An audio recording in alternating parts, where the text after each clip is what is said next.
Ето нещо, което не знаете за водата. Твърдостта на водата носи два допълнителни проблема, освен котления камък. Първият е устойчивостта на сапун. Вместо да се разпене и разтвори напълно, сапунът образува трудно разтворима слуз, която изсушава кожата и косата, повишава разходът за перилни и почистващи препарати в дома и създава отлагания, в които се развиват микроорганизми. Омекотителните системи с ионообменна смола решават тези проблеми, а и премахват проблема с варовика. Вторият проблем на твърдата вода е корозията на металите.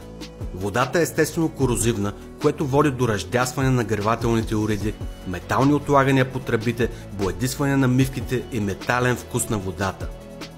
Фосфатните устройства против котлен камък са особено ефективни в борбата точно с тези проблеми.